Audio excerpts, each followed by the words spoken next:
और चलिए शुरुआत करते हैं बुलेटिन की, जहां मुख्यमंत्री पुष्कर सिंह धामी ने national Paralympic para power lifting championship का वर्चुअल माध्यम से शुभारंभ कर दिया है।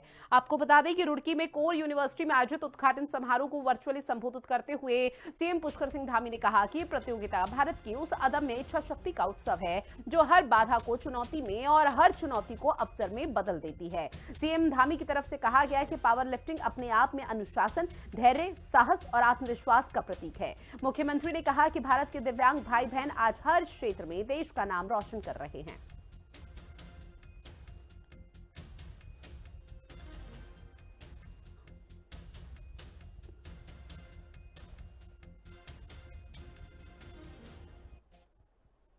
कार्यशाला में विभिन्न प्रतिष्ठित संस्थानों से आए वैज्ञानिकों, शोधकर्ताओं और विशेषज्ञों द्वारा आपदा जोखिम न्यूनीकरण, आपदा पूर्व तैयारी, प्रारंभिक चेतावनी प्रणालियों तथा सामुदायिक सहभागिता जैसे महत्वपूर्ण विषयों पर बहुत गहन विचार विमर्श किया जाएगा। साथ ही तकनीकी नवाचार, अनुसंधान, सहयोग और साझेदारी को और अधिक मजबूत बनाने के दिशा में भी ठोस रणनीतियां बनाई जाएंगी। मुझे पूरा विश्वास है कि इस कार्यशाला से प्राप्त होने वाले सुझाव और समाधान न केवल उत्तराखंड बल्कि संपूर्ण हिमालय क्षेत्रों के लिए बहुत उपयोगी सिद्ध होंगे। वही साधु संत और गंगा सभा की ओर से हरिद्वार में कुंभ मेला क्षेत्र के गंगा घाटों पर गैर हिंदुओं के प्रवेश पर रोक की मांग के बीच अब हर की पैड़ी पर जगह जगह बोर्ड लगा दिए गए हैं जिनमें अहिंदुओं के प्रवेश को निषेध करार किया है, जिस पर यह नया विवाद खड़ा हो चुका है। अब बीजेपी के प्रदेश अध्यक्ष महेंद्र भट्ट ने इसका समर्थन किया, जबकि कांग्रेस ने इसे बांटने वाला कदम बताया।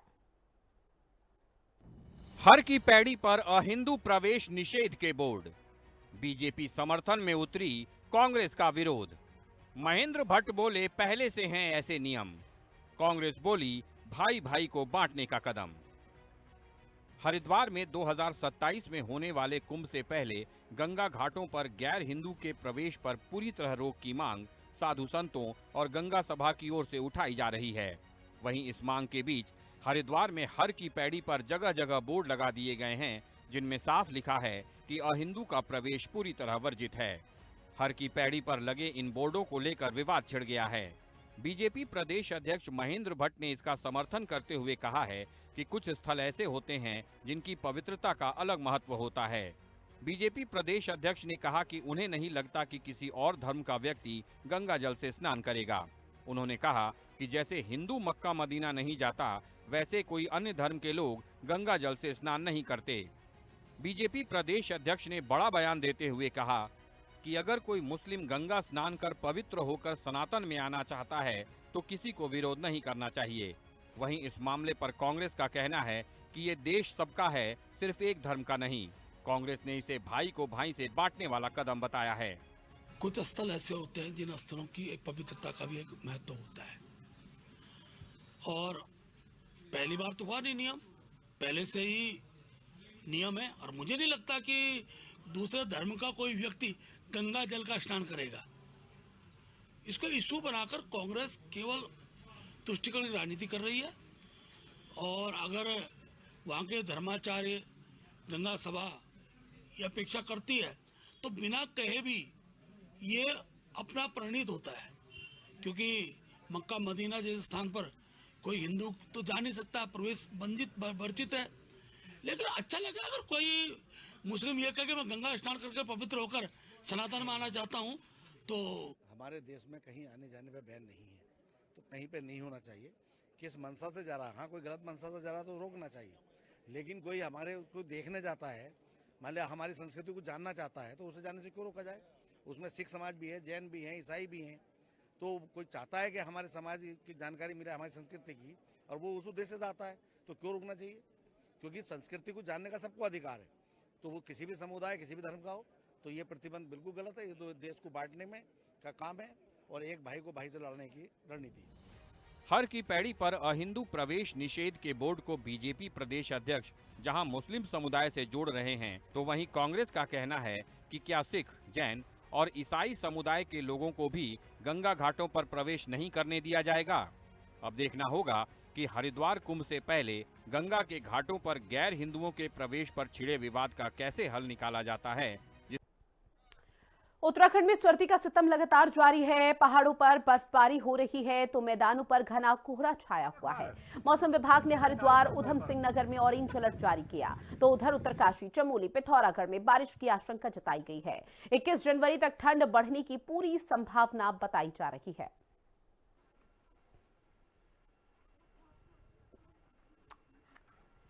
और देखिए, देवभूमि उत्तराखंड की 3 तस्वीरें आप तक साझा कर रहे हैं, जहां पहाड़ों पर बर्फबारी से जहां मौसम सुहाना हो गया है तो वहीं मैदानी इलाकों पर कोहरा और जनजीवन प्रभावित किए हुए है। बारिश ने ठंड को और ज्यादा बढ़ा दिया है और ये 3 तस्वीरें काफी है ये बताने में कि अभी किस कदर जो आम जनजीवन है उनका पूरी तरह से रहन सहन अस्त व्यस्त हो चुका होगा, क्योंकि एक तरफ बर्फबारी हो रही है तो कुछ जिलों के लिए बारिश और कहीं पर घना कोहरा देखने को मिल रहा है, जहां पर विजिबिलिटी 50 मीटर से भी कम मापी गई है।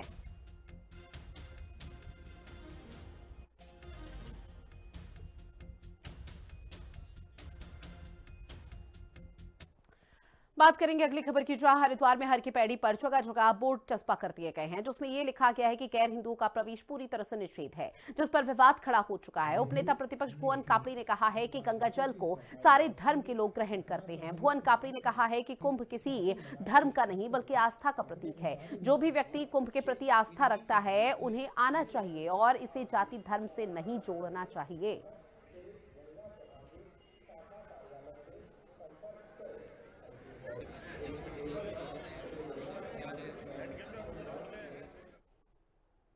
और जो कुंभ है वो आस्था का प्रतीक है, वो किसी धर्म या जाति का प्रतीक नहीं है, वो आस्था का प्रतीक है। जो कुंभ में आस्था रखता है वो वहाँ आकर डुबकी लगाता है और प्रभु से प्रार्थना करता है। तो जिसके अंदर कुंभ के प्रति आस्था है उसे आना चाहिए और जो कुंभ में विवाद या अराजकता फैलाने के लिए आ रहे हैं उनको रोकना चाहिए।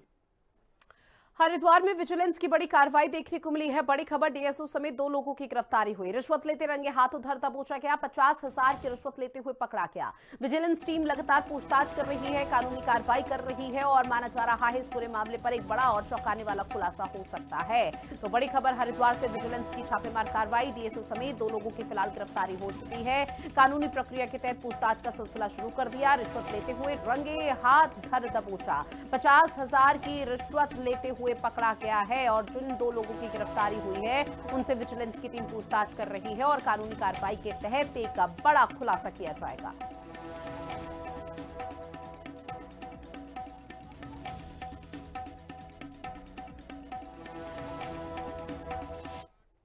अगली खबर, जहां उत्तराखंड के राज्यपाल retired lieutenant general Gurmeet Singh से लोक भवन में सर्वे ऑफ इंडिया देहरादून के महासर्वेक्षक हितेश कुमार एस मकवाना ने शिष्टाचार भेंट की।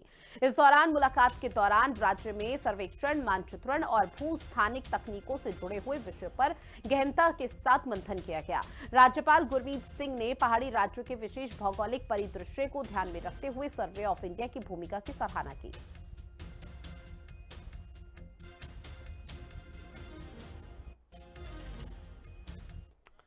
पौड़ी के पठानी में विश्व के एकमात्र राहु मंदिर में सौंदर्यीकरण कार्य का विधिवत शुभारंभ किया गया। कैबिनेट मंत्री धन सिंह रावत ने मंदिर में विधि विधान से भूमि पूजन कर कार्य की शुरुआत की। कैबिनेट मंत्री ने कहा कि सौंदर्यीकरण कार्य पूरा होने के बाद यहां धार्मिक पर्यटन को नई गति मिलेगी, जिससे श्रद्धालुओं की संख्या बढ़ेगी और स्थानीय लोगों के लिए रोजगार और स्वरोजगार के नए अवसर पैदा होंगे।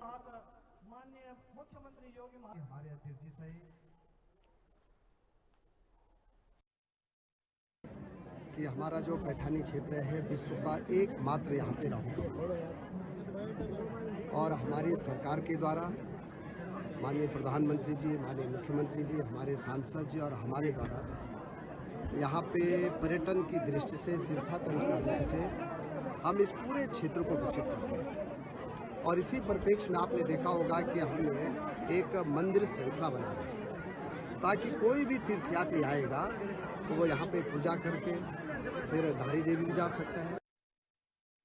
देखिए, ये पूरे विश्व में मैं पीछे 22 देशों की यात्रा पर था और साल भर यात्रा करने के बाद हमने ये अनुभव किया कि पूरे विश्व में ये एकमात्र मंदिर है 9 ग्रहों में जो 8वां ग्रह है राहु, उसकी शांति के लिए, उसकी प्रशांति के लिए लोग यहाँ पर आएंगे। और अब बात करते हैं थत्यूड़ की, जहां पर ब्लॉक सभागार में बहुउद्देशीय सहकारी समिति लिमिटेड खेड़ा और सियालसी के नव निर्वाचित संचालक मंडल का शपथ ग्रहण समारोह संपन्न हुआ। इस दौरान आपको बता दें कि धनौल्टी विधायक प्रीतम सिंह पवार मुख्य अतिथि के रूप में मौजूद रहे, जिन्होंने बहुउद्देशीय सहकारी समिति लिमिटेड खेड़ा और सियालसी के संचालक मंडल को पद और गोपनीयता की शपथ दिलाई। इस अवसर पर खेड़ा समिति से शोभना देवी और सियालसी समिति से सजेंद्र सोनवाल ने अध्यक्ष पद का शपथ ग्रहण किया। बहुत बढ़िया ढंग से जिस तरह से सहकारिता का काम होता है, सहकार भावना से जिस तरह से काम होता है, मैंने इस तरह से आज यहाँ पर देखा पूरी इनकी पूरी टीम और उस भावना से काम किया। और साथ ही हमारे जो जिला सहकारी बैंक के जो द्वारा समिति के माध्यम से जो काश्तकारों के लिए सदस्यों के लिए जिस तरह का ऋण वितरण का और बिना ब्याज के ऋण वितरण का कार्यक्रम लगभग 40-50 लाख रुपए का यहाँ पर आज ऋण वितरण भी किया गया। आज निश्चित रूप से मैं जौनपुर की खेड़ा बहुउद्देशीय साधन सहकार समिति की जो अध्यक्ष बनी हमारी बहन शोभना देवी जी को बहुत शुभकामनाएं देता हूं। और इससे एक बात तो साबित होती है कि अगर कोई भी व्यक्ति समाज में काम करता है तो उसकी स्वीकारता बढ़ती है। जिनके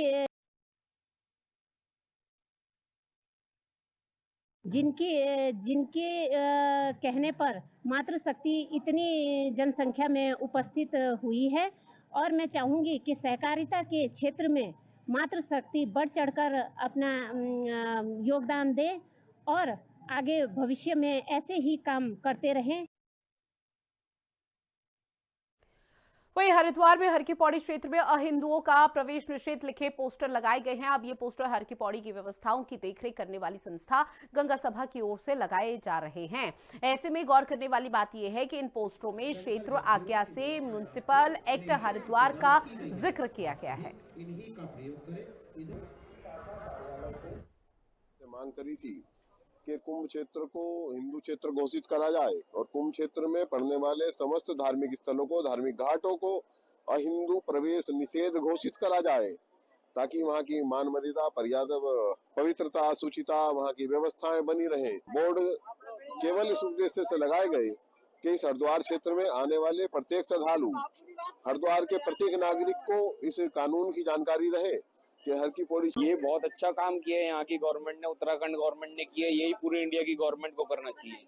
हमारे जितने भी हिंदू तीर्थ स्थल हैं वहाँ पे अन्य हिंदुओं को वर्जित कर देना चाहिए इस तरीके से, क्योंकि अभी आपने सुना होगा अयोध्या के अंदर एक आदमी नमाज पढ़ता हुआ पकड़ा गया है। तो ये माहौल बिगाड़ने का काम किया जा रहा है, ये गलत चीज है। जब हम किसी की आस्था के साथ खिलवाड़ नहीं करते तो लोग हमारी आस्था के साथ क्यों खिलवाड़ करेंगे।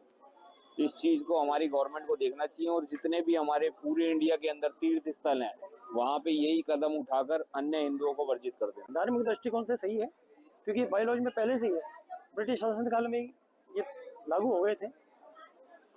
तीर्थ की मर्यादा के हिसाब से सही है। अहिंदू का प्रवेश तो ठीक है, नहीं होना चाहिए मर्यादा तीर्थ की, वो इन चीजों को नहीं मानते, तो इसलिए सही है।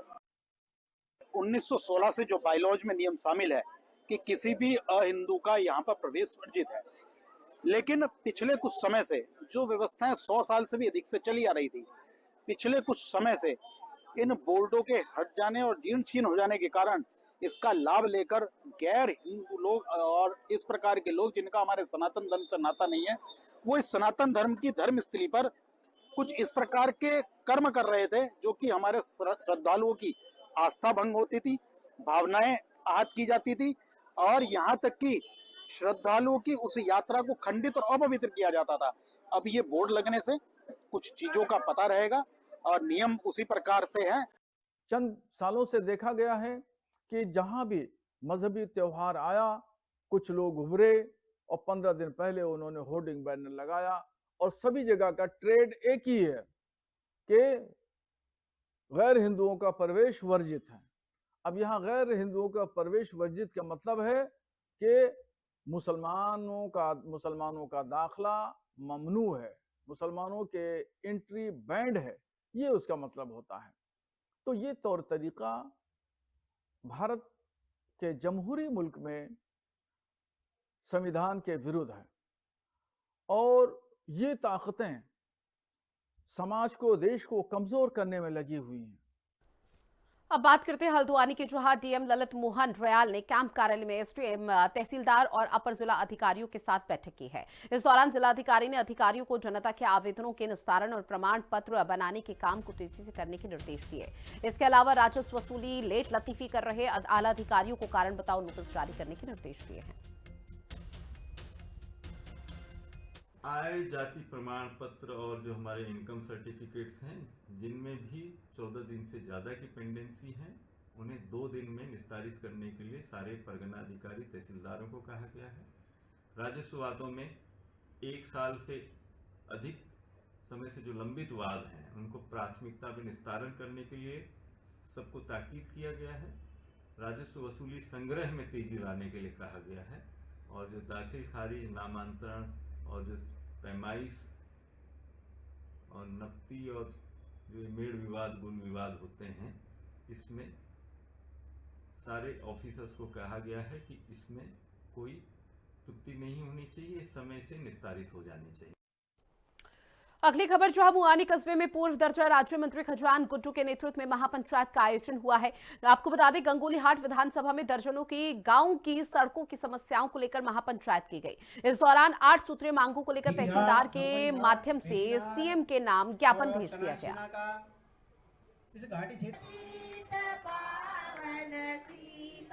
विधानसभा गंगोली हाट की क्षेत्र 8 सूत्री मांगों को लेकर आज मुआनी में एक पूरी बैठक गई, जिसमें हमने ज्ञापन तहसीलदार के माध्यम से सीएम को दिया गया। कहा गया कि जो 8 सूत्री जो हमारी सड़कें थी आंगनबाड़िया से लेके आपके चावलगोड़ा और आपकी आज सीएम को कहा गया कि इतनी दिन के अंदर अगर कार्रवाई नहीं हुई तो हम इसमें उचित से उचित प्रदर्शन करेंगे और सीएम घिराव करेंगे। वहीं मसूरी में वायनबर्ग एलएन स्कूल की भूमि पर बनी बाबा बुल्ले शाह की मजार और आसपास मौजूद अन्य मजारों को लेकर उस समय तनाव की स्थिति बन गई, जब बजरंग दल के कार्यकर्ता मजार परिसर में पहुंच गए और विरोध प्रदर्शन करते हुए जमकर हंगामा काटा गया। प्रदर्शन की सूचना मिलते ही मसूरी प्रशासन, पुलिस और नगर पालिका की टीम मौके पर पहुंच गई और स्थिति को नियंत्रण किया गया। बजरंग दल के कार्यकर्ताओं का आरोप है कि पहले यहाँ केवल एक ही मजार हुआ करती थी, लेकिन समय के साथ अब दर्जनों मजार बना दी गई है। उनका कहना है कि एक सोची समझी साजिश के तहत किया जा रहा है। फिलहाल प्रशासन पूरे मामले पर नजर बनाए हुए है और वो किसी भी तरह के टकराव से बचने के लिए पुलिस बल तैनात किया गया। 7-8 साल पहले एक बार यहाँ जरूर आया था, तब मैंने यहाँ पे सिर्फ एक ही मजार देखी थी, ये जो यहाँ पे मजार है। उसके बाद यहाँ पे फिर दूसरी मजार बनी, फिर ये जो पर एक और बड़ी मजार है वो बनी है, फिर अभी परसों आए तो यहाँ पे देखे तो ये 7-8 मजारें और बन चुकी है। मजार का विवाद है, ये हमारे स्कूल के द्वारा 50 वर्षों से पहले की दी गई है। ये स्कूल की संपत्ति है, इसका हर बार जब भी मीटिंग होती है इसका जिक्र होता है मजार का, और उसको उनको एक हद तक दिया हुआ है कि इससे आगे वो लोग नहीं जाएंगे। के द्वारा दिए गए निर्देशों के क्रम में अभी सोशल मीडिया पर एक वीडियो अपलोड हुआ था, जिसमें जो एलएन स्कूल में एक बुल्ले शाह मजार है उसकी स्थिति देखने के लिए तो नगर पालिका और राजस्व विभाग से हमारे एंटी साहब, वन विभाग से भी आए थे। वहीं स्वर्ग आश्रम जोंक नगर पंचायत क्षेत्र में कैलाशानंद मिशन ट्रस्ट और बीकेटीसी के आपसी विवाद के चलते बंद हुए 12 मंजिल मंदिर की दुकानों में व्यापार करने वाले दुकानदार काफी परेशान नजर आ रहे हैं। दरअसल मंदिर में ताला लगने के कारण श्रद्धालु दर्शनों के लिए मंदिर में नहीं पहुंच पा रहे और दुकानदार भी अपनी दुकानों को संचालित नहीं कर पा रहे। अब ऐसे में उनके सामने रोजी रोटी का संकट आकर खड़ा हो चुका है। मंदिर बंद होने के कारण आसपास का जो व्यापार है वो भी प्रभावित हो रहा है। परेशान दुकानदारों ने मंदिर के बाहर धरना देकर प्रशासन से मदद की गुहार लगाई है। वहीं इस मामले में राष्ट्रीय हिंदू शक्ति संगठन ने भी दुकानदारों की मांगों का समर्थन किया। लोग 60 लोग हैं, झांसी से आए हैं और दर्शन करने के लिए आए थे, पर यहाँ ताले लगे हैं, हमको दर्शन नहीं हो पा रहा है, तो हमको थोड़ा दुख हो रहा, अच्छा नहीं लग रहा। वाले जो आस्था रखते हैं इस मंदिर के प्रति, हमारे जितने भी हिंदू दार्शनिक यहाँ पर लक्ष्मण झूला पे घूमने के लिए आते हैं, दर्शन करने आते हैं, वो देखिए 2 दिन से किस तरीके से हमारी माताएं बहनें सब मंदिर के बाहर दरी बिछा के बैठी हुई है कि कब मंदिर खुलेगा, कब भगवान के दर्शन होंगे। यहाँ पे लोग जो व्यापार कर रहे हैं, जिनकी दुकानें चल रही हैं, जिनका घर परिवार चल रहा है, जो इतने सालों से यहाँ पे पहले परेशान है कोरोना काल से लेकर, और ये पुल बंद होने की वजह से वो सब लोग आज इस आशा में थे कि बजरंग सेतु बन गया तो उनके व्यापार चलेगा। और चलिए उत्तराखंड के खास बुलेटिन में इतना ही। आप बने रहेगा हिंदी खबर के साथ। नमस्कार।